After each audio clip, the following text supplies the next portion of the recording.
The scene looked like moments ago. This is tape. This is when we first arrived on scene, and it looked like officers standing on a hill above this earth mover turned tank were firing some pretty heavy arms at him, trying to find a weak spot, trying to find some way to immobilize. This man was now on the east side of Granby in what's called an independent propane company yard. We thought for a time he might actually be taking out some of the propane tanks. He kind of looked like that's what he was thinking about, and then he took off and headed into the downtown area again. Now, if you'll stay with me, photographer David Gregg is going to fast forward some of the videotape, show you just a little bit of some of the crazy things that this man has done over the course of the past hour and a half. And again, we want to emphasize, at last check, when we were last over Granby about 15 minutes ago, he had been stuck inside the back end of the Gamble's appliance store, apparently taken out his own radiator, and the engine had seized up, and SWAT team members were trying to get inside the tank. But a tank it is. It's an earth mover no more. It's actually a tank. Do you guys have some questions that you would like to pass along? Those are the propane tanks that he was kind of milling about for a time. Absolutely. Luann, can you take us through it chronologically so people get a sense? I know it all started about 3 o'clock this afternoon. Where did he begin? Do you know? He started on the end of town. We are told unofficially, we want to emphasize that, this man owned a business next to the concrete company, that he had a long-standing beef with the concrete company in Granby, a very long-standing, decades old, it was described to us, and then he went after the concrete company first. He then made his way down Main Street of Granby and actually was taking out buildings as he passed, took out much of the town hall, took out the library, may have gone through the Liberty Bank. It actually looks like he might have punched in one side of a new Liberty Bank in Granby and came out the other. This was, these pictures were taken, again, this is fast forward, but these pictures were taken at about 4 o'clock or so. This would have been about an hour into the rampage. And you can see the armor plate on the side of that. It didn't seem to matter what police officers did with the rifles and such, and they could not pierce it. This was an earth scraper they moved in to try to do some combat, to try to in some way immobilize the scraper. Almost got to where he was turning it over at that point there, but the scraper is just no match for the cat there, the Caterpillar turned tank. Hey, if you're just joining us, it's now 5 o'clock. This is News 4 at 5. This story's been developing since about 3 o'clock. This is file tape of a man who's got into some bulldozer that he's made into a makeshift armored covered bulldozer, and he's damaged or destroyed half a dozen buildings in Granby, a town of about 1,500, about 50 miles west of Denver in Grand County. So far, we're hearing no one's been injured, but that has not been confirmed. Luann, let's go back to you, please. Tell me. You talked about this a little bit earlier, but you look at that vehicle, you can't see anybody in there. Did you ever get a look at the person who's inside? We never did, and I think that because he geared this up, outfitted it to act like a tank, that he has a very tiny kind of viewpoint, point of view that he could see out of. We were skeptical when we first arrived on scene that there was any way for him to fire any weapons out of this, and I think that's exactly the case. What you see on top of there is debris, some venting, a whole lot of cinder blocks. He's actually pushing cinder blocks. These are remnants. This is debris from the buildings he's taken out over the course of the past hour or so prior to when these pictures were taken. Now, if you'll stay with us, he has just headed westbound again. This is tape. He has just again headed westbound into the downtown area. Right there, may have taken out a radiator. He doesn't stop for light poles. He doesn't stop for buildings. He takes out the corner of the Copycat store. Again, this is right in downtown Granby. And then the Gamble store next to this became another prime target. He backed up while the radiator's smoking, while he has any power left. He's going to attack that Gamble's appliance store. Many of the stores, the buildings, the offices that we have seen him take out apparently seem to have some rhyme or reason to him, some kind of history, some kind of ongoing gripe that were part of his problem with the city officials and some of the other business owners in Granby. He's going to turn around here and make one last stand and shove that Caterpillar into the Gamble's appliance store. Lou, according to some witnesses, that he reportedly also is armed with a machine gun. Can you see that from your vantage point? We think there's absolutely no truth to that. We were hearing different reports, some along those lines. We also heard reports that at one point they were trying to get an armor-piercing machine gun brought in from Hot Sulphur Springs, which is about 10 miles down the highway.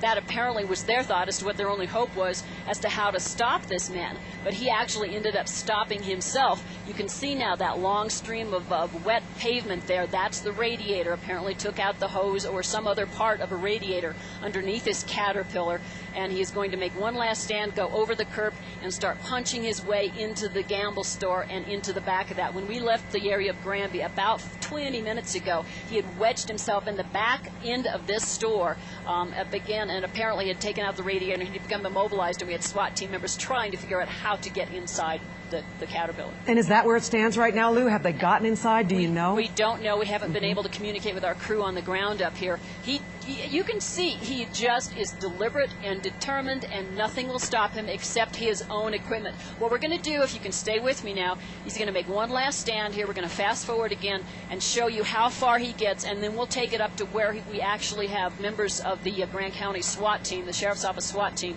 standing on top of the Caterpillar, trying to figure out how to get in. I'm sure police officers, sheriff's deputies were themselves assuming for a time that he was armed, because they were trying to keep their distance, trying to take cover. Actually took cover, as you can see there, behind the scraper, but they seemed to realize at some point that he was unable to shoot out, and that at this point he was like a turtle on his back. He was very vulnerable. He had gotten himself wedged, he disabled the Caterpillar, and there was no place for him to go. The challenge now was to get him out of there. We don't know how that stands. So the video we're looking at is of that department store you were talking about. Is also, we understand that the hardware store, I also understand that he did some damage to a bank, Liberty Bank, that was recently opened, and the town's newspaper building, a two-story structure as well. Sky High News is the newspaper office there. We're told that that's virtually a rubble.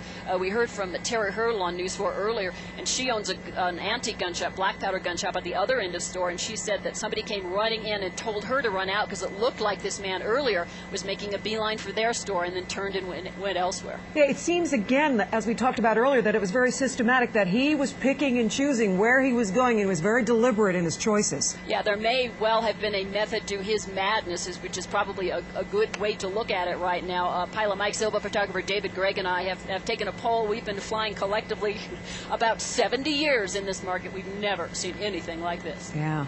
You know, Luann, we'd like to go now, and stay with us. We understand that you've got great video, and you definitely have a vantage point, and you understand what's going on, and you've certainly done a great job bringing us up to date. But we'd like to talk now with Bonnie Brown. Bonnie is joining us by telephone. And Bonnie, we understand that you are a friend, perhaps, of the man who is inside that bulldozer. Is that correct? Yes, that's correct. What can you tell us about this person? Well, he systematically is going through the different buildings. That is correct, the information about the ongoing dispute with the concrete company. And he went to Gamble's because the person who owns it was on the town council, and had to do with excessive taxes on his property that he purchased to build his muffler shop. And he talked with me about doing this back in January, and just in a conversation while we were having dinner. And of course, I thought that he was just kidding. I had no idea that he would follow through with it and continue. Bonnie, without giving us his name, and please don't, tell us, when you did talk to him, and he was planning this, according to you, did he mention the buildings he was going to hit, the specific buildings? No, he just said that the people that caused him harm, that he was going to, I'm trying to think of how I put it, that he would pay them back Bonnie, for what they had done to him. Take us again through his gripe. I don't quite understand what he was upset about. Well, you know, I wasn't really paying attention because I thought that he was just kidding, and he had mentioned something about that he purchased this land to build his muffler store at a public land auction, and that unbeknownst to him, the man who had owned the property and that was losing it was bidding against him, and he wasn't able to exceed the bid that this person had bid on, so he ended up winning the property. And the man actually had annexed this piece of property under the table with the town of Granby, and that Marv didn't know anything about this, and so he tried to sell the previous owner, the land back, and he didn't have enough money.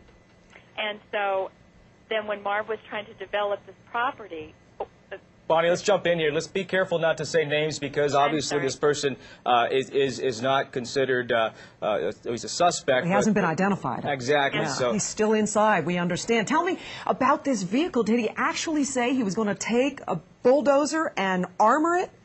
Well, he didn't say he was going to armor it. He said, I'm going to take a bulldozer and to the town.